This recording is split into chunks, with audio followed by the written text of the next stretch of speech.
Bismillahirrahmanirrahim. Assalamualaikum warahmatullahi wabarakatuh. Alhamdulillahirrabbilalamin. Allahumma salli ala Sayyidina Muhammadin wa ala alihi wa sahbihi wa salim ajmain. Alhamdulillah, kami dari Yayasan Rubatul Khairat Kota Ternate di bawah pimpinan Al-Habib Abdurrahman bin Kamil As-Sadaf. Sementara ini kami lagi membangun gedung pondok pesantren Rubatul Khairat Madrasah Al-Ulya yang sementara dibangun, ya. Gedung lantai 3. Kami sangat membutuhkan dana infak dan sedekah dari jamaah bapak-bapak dan ibu-ibu. Bagi yang mau berinfak untuk melanjutkan pembangunan gedung pondok pesantren, bisa ditransfer di rekening Bank Syariah Indonesia atas nama Yayasan Rubatul Khairat. Nomor rekening 723563956. Terima kasih.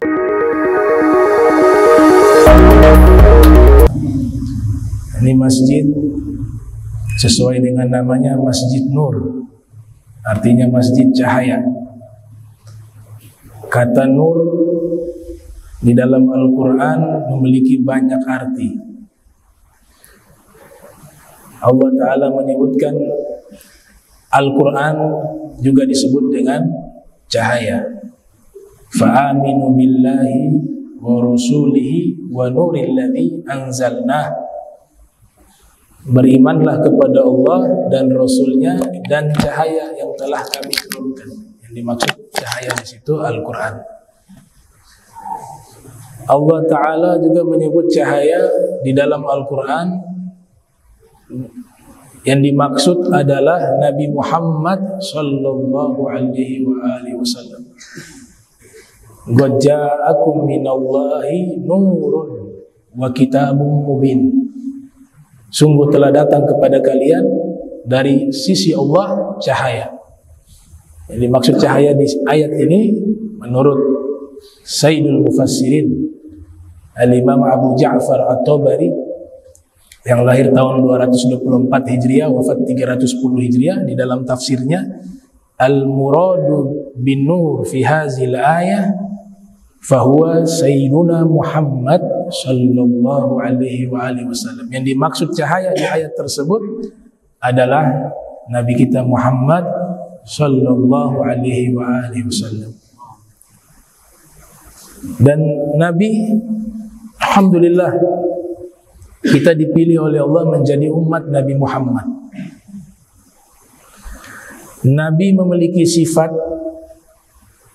al-ab wal al-abawiyah wal ummiyah li ummatihi. Sifatnya Nabi kepada umatnya layaknya seorang ayah dan ibu. Artinya tidak mungkin seorang ibu, begitu juga seorang ayah, melihat anaknya sengsara, baik di dunia maupun di akhirat. Ini sifatnya Rasul kepada umatnya. Nabi tidak menginginkan satu orang pun dari umatnya hidup sengsara di dunia maupun di akhirat. Makanya Allah sifati Nabi kita Muhammad sallallahu alaihi wasallam dengan sifat Raufur Rahim. Sangat sayang kepada umatnya. Jadi begitu besar kasih sayang Nabi kepada umatnya sehingga diberikan gelar Nabi Ummi. Kebanyakan mengartikan Ummi tidak bisa baca tulis. Golongan para asfiya membantah itu. Nabi tidak butuh baca tulis, bukan tidak bisa baca tulis. Semua ilmu sudah ada di dalam sanubari Nabi Muhammad sallallahu alaihi wasallam. Yang dimaksud ummi di sini adalah Rasulullah sallallahu alaihi wasallam memiliki sifat layaknya seorang ibu kepada anaknya. Ibu di sini posisinya adalah seorang yang tidak menginginkan anaknya itu celaka dan sengsara di dunia maupun di akhirat. begitulah sifat Nabi kita Muhammad sallallahu alaihi wasallam kepada umatnya. Jadi ada juga yang mengartikan ummi di situ dari kata ibu. Maknanya sifat ibu yang kasih sayang kepada anak, begitu juga sifatnya Nabi kasih sayangnya kepada umatnya. Tadi kita baca tahlil insyaallah almarhumah kalau memang selama hidup punya ta'alluq, punya hubungan batin, cinta dengan ahlul bait Rasul, itu Nabi berikan jaminan saya yang balas kebaikannya. Jika ada yang berbuat baik kepada ahlul baitku, kepada dzurriyyahku, kemudian dzurriyyah dan ahlul baitku belum sempat membalas kebaikannya, kata Nabi, maka saya yang akan membalasnya di akhirat. Man asda ila ahli baiti ma'rufa wa lam yukafihu fa ana ukafihu yaumal qiyamah. Fa ana ukafiuhu yaumal qiyamah. Atau dalam satu riwayat, fa ana azzi bihi yaumal qiyamah. Siapa yang berbuat baik kepada ahlul baitku dan ahlul baitku belum sempat membalas kebaikannya, maka saya Nabi Muhammad sallallahu alaihi wasallam akan membalasnya nanti. Bisa saja nanti menjelang wafat dibalas oleh Nabi, bisa saja ketika di alam kubur, bisa saja di yaumil qiyamah. Nah, ini yang diistilahkan dengan pertolongan, ya, asy-syafa'ah, yang artinya pertolongan dari Nabi kita Muhammad sallallahu alaihi wasallam. Syekh Yusuf Nabhani di dalam kitab Al-Anwar Al-Muhammadiyah, beliau menyebutkan bahwa Nabi itu diberikan gelar Al-Abu Al-Akbar li jami'il mawjudat, bapak terbesar bagi seluruh makhluk yang ada. Kalau Nabi Adam alaihi salam dikenal dengan gelar Abul Bashar, bapak dari seluruh manusia, tapi Nabi kita Muhammad sallallahu alaihi wasallam memiliki gelar yang lebih tinggi lagi, Al-Abul Akbar. Secara hakikat seluruh manusia dan seluruh makhluk yang ada, ayah tunggalnya adalah Nabi Muhammad sallallahu alaihi wasallam, termasuk Nabi Adam. Nah, nanti terlihat di yaumil qiyamah, Nabi menjadi figur layaknya seorang bapak yang melindungi dan menolong anak-anaknya di yaumil qiyamah. Dengan apa? Dengan syafa'ah, dengan pertolongan. Karena di hari tersebut tidak ada satupun manusia yang didengar oleh Allah ucapannya, kecuali hanya Nabi kita Muhammad sallallahu alaihi wasallam. Oleh sebab itu diberikan gelar Al-Abu Al-Akbar. Di dalam riwayat Imam Ahmad yang lahir 164 Hijriah, wafat 241 Hijriah, di dalam musnadnya, Nabi kita Muhammad sallallahu alaihi wasallam bersabda, "Wa inni 'indallah la khatimun nabiyyin wa inna Adama la munjadilun fi tinatih." Sesungguhnya saya di sisi Allah telah menjadi penutup para nabi, dan sesungguhnya Nabi Adam masih berupa tanah pada waktu itu. Jadi Nabi kita sallallahu alaihi wasallam secara hakikat adalah asal dari segala sesuatu. Nabi kita Muhammad sallallahu alaihi wasallam adalah sumber daripada seluruh kemuliaan. Nabi kita Muhammad sallallahu alaihi wasallam adalah tempat meminta pertolongan di yaumil qiyamah. Allah sudah memberikan itu sepenuhnya kepada Nabi Muhammad sallallahu alaihi wasallam. Maka Nabi katakan, saya sudah menjadi nabi, Nabi Adam masih berupa tanah. Itu di alam hakikat. Kalau di alam dunia, Nabi kita Muhammad sallallahu alaihi wasallam adalah nabi yang paling akhir. Itu di alam dunia. Tapi di alam penciptaan disebut dengan alam ajali. Alam ajali adalah satu alam yang Allah belum menciptakan segala sesuatu. Yang pertama dicipta adalah nur Nabi Muhammad sallallahu alaihi wasallam. Oleh sebab itu, salah satu sahabat bernama Maisarah Ad-Dabbi, atau dalam satu riwayat Ad-Dabbi atau Ad-Dibbi, dia pernah bertanya kepada Nabi, "Ya Rasulullah, mata kunta nabiyya?" Wahai Rasulullah, kapan engkau menjadi seorang nabi? Dijawab oleh Nabi kita Muhammad sallallahu alaihi wasallam, "Kuntu nabiyya wa Adam baina ruhi wal jasad." Saya telah diangkat oleh Allah menjadi nabi, sedangkan Nabi Adam ruh dan jasadnya belum menyatu. Itu maknanya di alam hakikat. Nabi pertama itu Nabi Muhammad SAW. Dan semua para nabi diminta sumpah oleh Allah untuk beriman kepada Nabi Muhammad SAW. Bahasa mudahnya adalah semua manusia, termasuk para nabi, para rasul, mereka itu semua adalah umat Nabi Muhammad SAW. Karena derajat Nabi Muhammad begitu istimewa di sisi Allah Subhanahu wa taala. Wa inna fadla Rasulillah laisa lahu haddun fayu'bir anhu natikun bifami. Imam Busiri mengatakan dalam Burdah bahwa kemuliaan Nabi Muhammad tidak ada batasannya. Sekalipun orang yang hebat di dalam mengubah syair untuk memuji kemuliaan Nabi, maka dia tidak akan mampu memberikan keterangan atas hakikat kemuliaan Nabi Muhammad sallallahu alaihi wasallam. Maka alhamdulillah, ya, Nabi perhatian kepada umatnya. Yang penting kita di dunia jangan lupakan Nabi Muhammad SAW. Letakkan Nabi Muhammad di dalam hati kita sebagai satu-satunya makhluk yang paling dicintai oleh kita.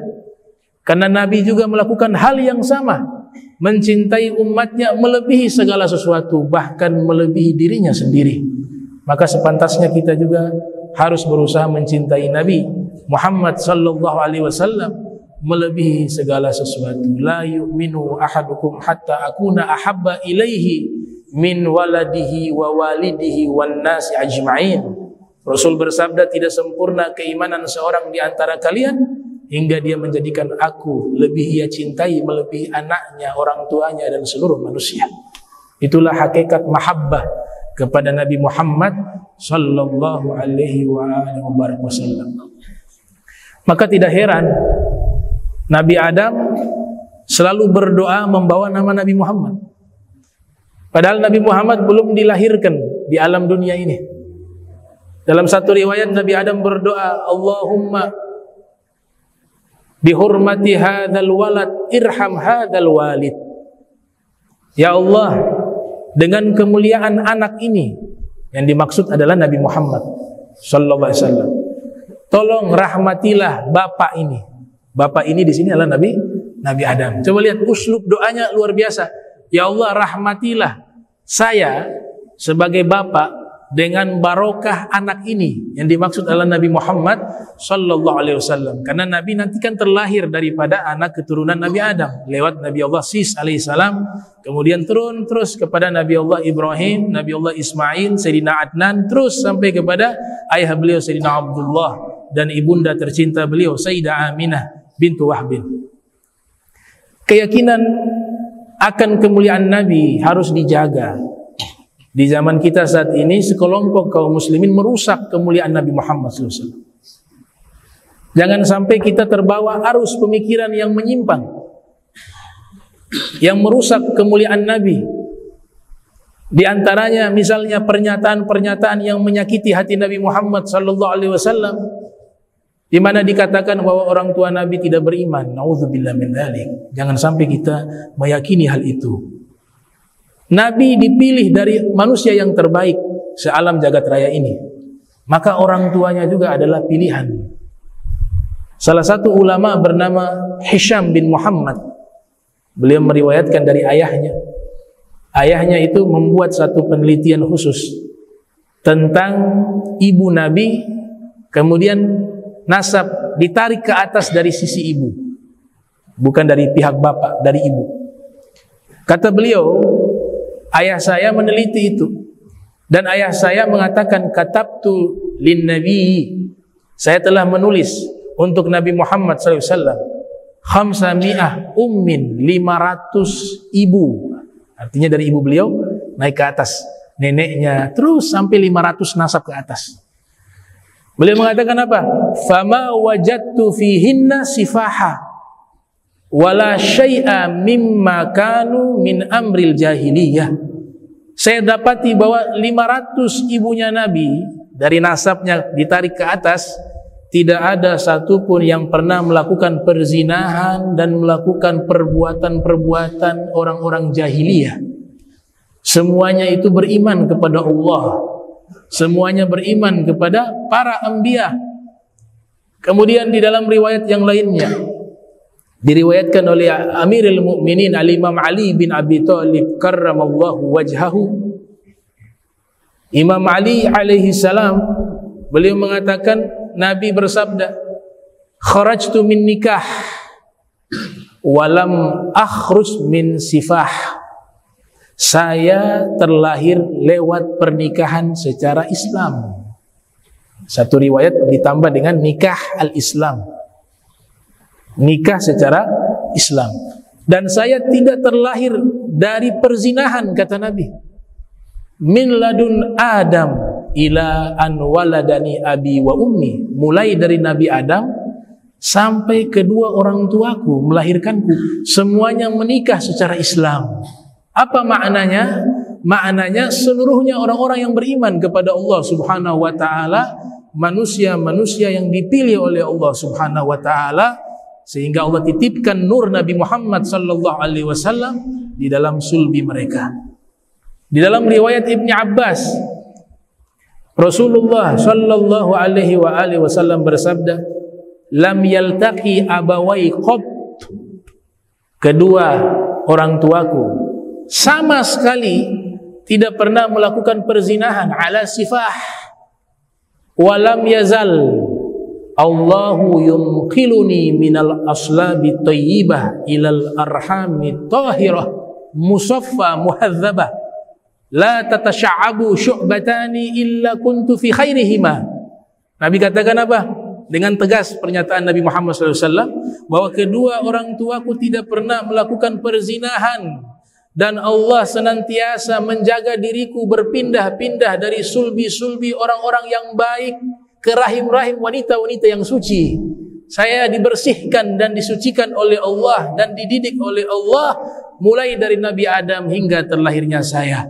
Tidak ada dua cabang melainkan saya berada di tempat yang paling terbaik, kata Nabi Muhammad sallallahu alaihi wasallam.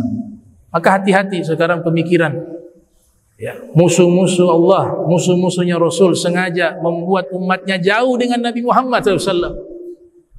Dengan cara apa? Merendahkan kemuliaan Nabi Muhammad SAW dengan menyatakan kalimat-kalimat tersebut.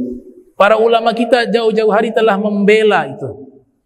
Bahkan Nabi mengatakan ketika membaca firman Allah Subhanahu wa taala, qad ja'akum rasulun min anfusikum, laqad ja'akum rasulun min anfusikum, fi qira'ah ukhra min anfasikum. Sungguh telah datang kepada kalian seorang rasul dari diri-diri kalian. Dalam qiraat yang lain, dari orang yang terbaik di antara kalian, paling terbaik di antara kalian. Setelah Nabi membaca ayat ini, Nabi memberikan semacam khutbah. Nabi memberikan satu pernyataan resmi di hadapan segenap para sahabat yang hadir. Nabi mengatakan, ana anfasukum nasabah wa sihra wa hasabah wa laisa fi abai sifah min ladun Adam ila an waladani abi wa ummi, atau kama qala Nabi sallallahu alaihi wasallam. Saya adalah manusia yang paling mulia nasabnya, paling mulia hubungan pernikahannya, dan paling mulia asal usulnya. Tidak ada satupun dari ayah saya, leluhur saya, yang mereka itu melakukan perbuatan yang tercela. Seluruhnya adalah orang-orang yang beriman kepada Allah Subhanahu wa taala. Ini yang dinyatakan oleh Imam Fakhruddin Ar-Razi yang lahir tahun 544 Hijriah, wafat 606 Hijriah, di dalam tafsirnya Mafatihul Ghaib. Beliau mengatakan bahwa ketika Allah sifati orang-orang musyrik itu najis, innamal musyrikuna najas, sesungguhnya orang-orang musyrik itu najis. Makna najis bukan secara fisik mereka najis, karena secara fisik mereka manusia. Manusia itu secara umum telah dimuliakan oleh Allah. Laqad karramna bani Adam. sehingga tidak najis. Bahkan bangkainya manusia suci, tidak najis. Itu bentuk penghormatan Allah kepada manusia secara umum. Tapi yang dimaksud najis di sini orang-orang musyrik adalah perbuatan mereka menyembah kepada berhala-berhala. Perbuatan mereka itu menjadi najis. Tapi hukum secara fisik mereka suci. Kemudian di riwayat Nabi katakan, lam azal unqal min aslabit tahirina ilal arhamit tahirat. Saya senantiasa dipindahkan oleh Allah dari sulbi-sulbi para lelaki yang suci. Maknanya apa suci di sini? Lawan dari najis. Kalau najis kesyirikan, berarti ketika suci maknanya adalah apa? Keimanan atau tauhid, mengesahkan Allah. Sehingga kesimpulannya bahwanya Nabi memiliki leluhur yang semuanya orang-orang yang mengesahkan Allah, yang beriman kepada Allah, yang tidak ada satupun dari mereka yang pernah ibadah atau sujud kepada berhala. Begitu juga dari rahim-rahim yang suci, wanita-wanita yang suci, yang beriman kepada Allah, yang tidak pernah melakukan perbuatan-perbuatan tercela dan tidak pernah menyembah kecuali hanya kepada Allah Subhanahu wa taala.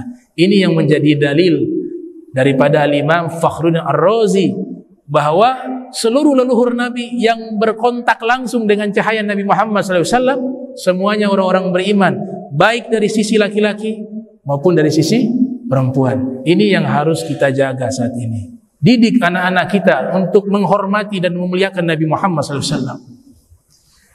Buat satu kaedah, semua berita jika hal itu menunjukkan hal yang tidak layak bagi Nabi, maka tinggalkan riwayat itu. Pilihlah riwayat-riwayat yang mengagungkan Nabi Muhammad SAW, riwayat-riwayat yang membesarkan Nabi Muhammad SAW, karena memang hakikatnya beliau adalah makhluk yang paling dimuliakan oleh Allah, yang paling dicintai oleh Allah, dan yang paling mulia di alam jagat raya ini, yaitu Nabi kita Muhammad sallallahu alaihi wasallam. Sebab itu Imam Suyuti menulis satu kitab. Kitab ini beliau tulis yang isinya menegaskan bahwa kedua orang tua Nabi adalah orang yang beriman. Kitab itu berjudul Masalikul Hunafa fi najati walidail Mustafa. Al-Imam Suyuti, ulama besar yang karangan kitabnya itu dihitung oleh para ulama 500 judul kitab beliau menulisnya. Ada riwayat yang lain 600 judul kitab ditulis oleh Imam Suyuti.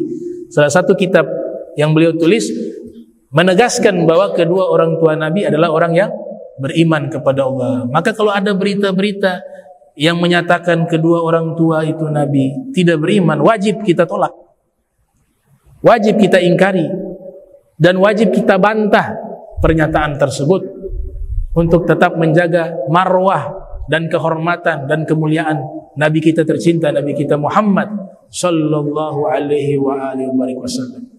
Ada satu riwayat dikutip oleh Imam Abu Suhaili dalam kitab Raudul Unf, juga dikutip oleh Imam Khatib Al-Baghdadi. Riwayat ini menyatakan Nabi ketika diutus menjadi Rasul, beliau datangi kuburan ibundanya dan ayahnya, kemudian berdoa kepada Allah agar kedua orang tuanya dihidupkan kembali.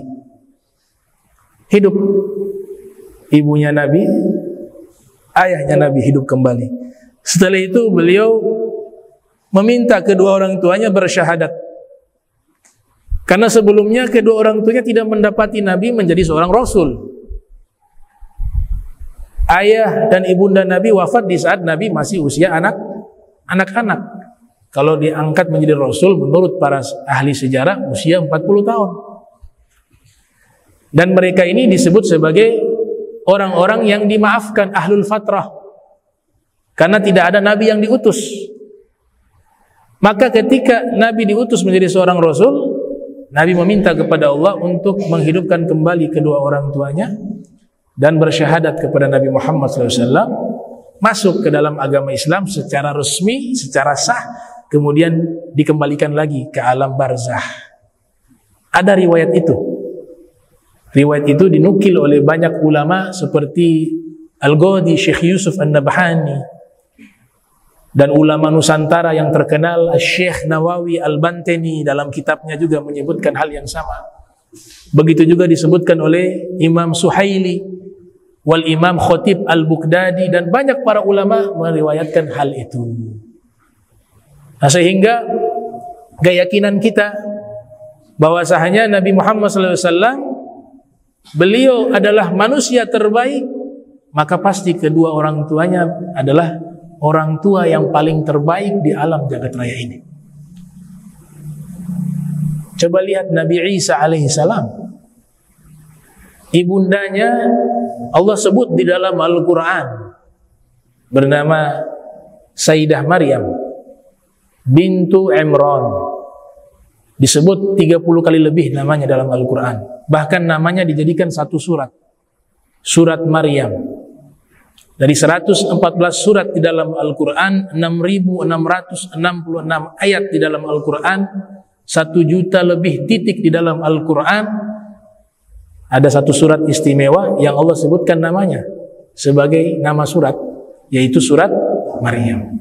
Allah sebutkan di dalam surat Maryam bahwa ini wanita terbaik. Allah sucikan wanita tersebut, Allah pilih wanita tersebut menjadi wanita terbaik sealam jagat, dan memiliki anak seorang nabi, yaitu Nabi Allah Isa alaihissalam. Kalau ibunda Nabi Isa, Allah nyatakan di dalam Al-Quran sebagai wanita terbaik sealam jagat raya, maka bagaimana jika itu adalah ibu dari pemimpin para nabi dan para rasul, yaitu Nabi Muhammad sallallahu alaihi wasallam?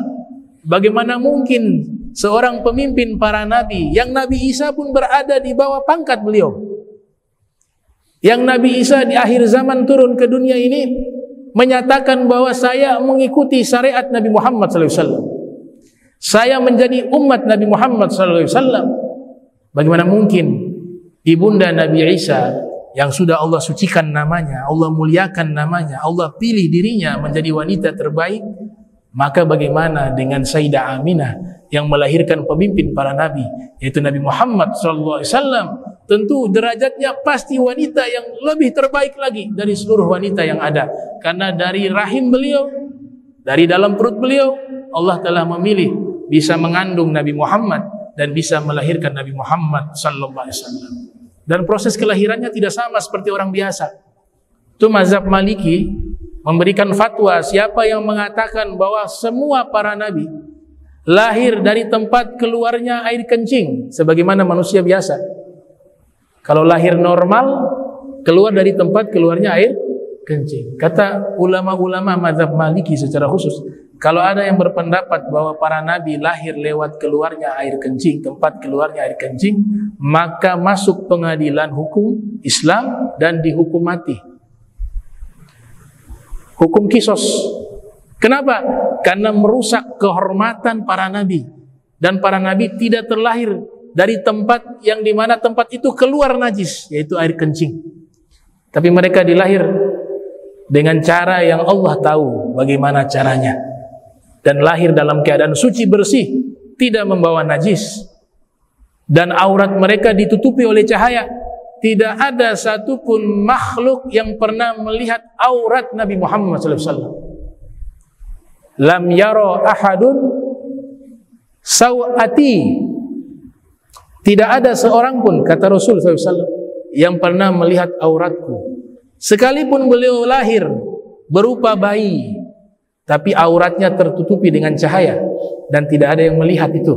Allah jaga beliau sebelum beliau lahir, setelah beliau lahir, dan setelah beliau wafat, dan seterusnya sampai akhir daripada kehidupan di alam semesta ini. Inilah kemuliaan Nabi kita Muhammad sallallahu alaihi wasallam.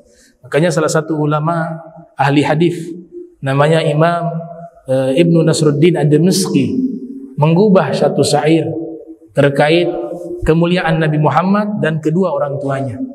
Beliau mengatakan, haballah an-nabiyya mazida fadlin ala fadlin wa kana bihi ra'ufa fa ahya ummahu wa kadza abahu li imanin bihi ma'nan latifa fasallim falgodim bidzaka godir wa in kana al haditsu bihi dha'ifa, yang artinya bahwa Allah memberikan anugerah besar, kemuliaan besar kepada Nabi Muhammad sallallahu alaihi wasallam, dengan Allah taala meluapkan rasa cintanya kepada Nabi Muhammad sallallahu alaihi wasallam. Dengan cintanya Allah kepada Nabi Muhammad, Allah hidupkan kedua orang tuanya, ayah ibunya, untuk beriman kepada Nabi Muhammad sallallahu alaihi wasallam yang sebelumnya adalah ahlul fatrah.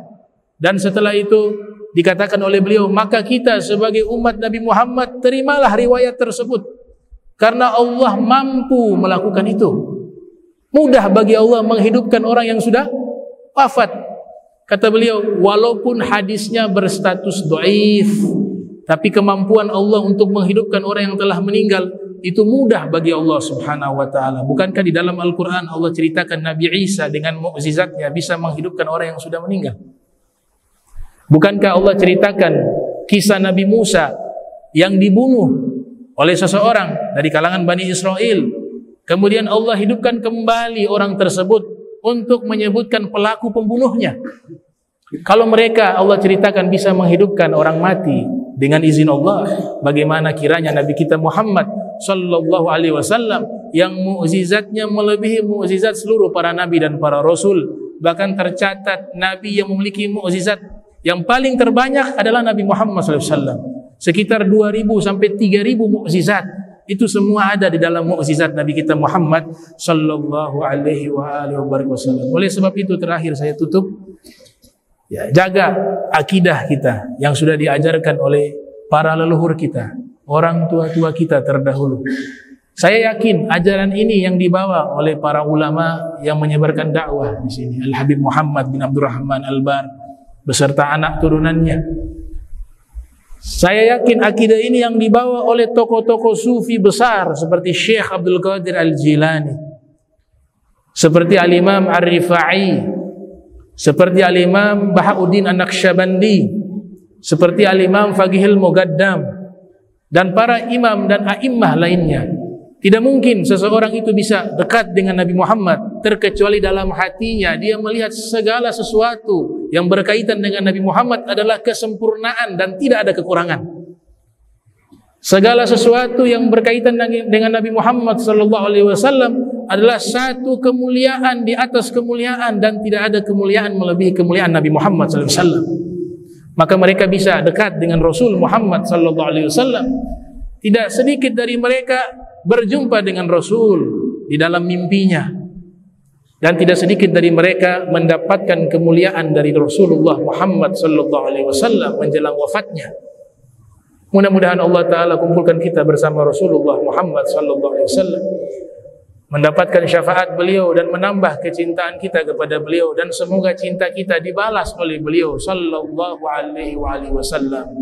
Bismillahirrahmanirrahim. Alhamdulillahirabbil alamin. Allahumma shalli wa sallim ala sayyidina Muhammadin wa ala ali sayyidina Muhammad. Allahumma ijma'na hadha jam'an marhuma. Allahumma ij'al jam'ana hadha jam'an marhuma wa tafarraqna min ba'di tafarruqan ma'suma wa la tajal minna wa la minna syakila mahruma. Allahumma shalli wa sallim ala sayyidina Muhammadin nuril anwar wa siril asrar wa tiryakil aghyar wa miftahi babil yasar. Sayyidina Muhammadil Mukhtar wa ala ali adhar wa ashabil akhyar ada ni'amillah wa ifdalih. Allahumma salli wa sallim wa barik ala Sayyidina Muhammadin an-nuri dhati wa sirri sari fi sa'iril asma'i wa sifati. Allahumma salli wa sallim ala Sayyidina Muhammadin an-nuri kasari wa madadikal jari, nuri kasari wa madadikal jari wajma'ni bihi fi kulli atwari wa ala ali wa sahbihi nur. Allahumma salli wa sallim ala Sayyidina Muhammadin tibbil qulub wa dawaiha wa afiyat abdani wa shifaiha wa nuril absari wa diyaiha wa kuti asadi wa arwahi wa gidaiha wa ala ali wa sahbihi ajmain. Subhanaka bihamdika asyhadu an astaghfiruka wa atubu ilaih. Wa sallallahu ala sayyidina Muhammadin wa ala alihi wa sahbihi wa barik wa sallam walhamdulillahi rabbil alamin wa lafu minkum wassalamu alaikum warahmatullahi wabarakatuh.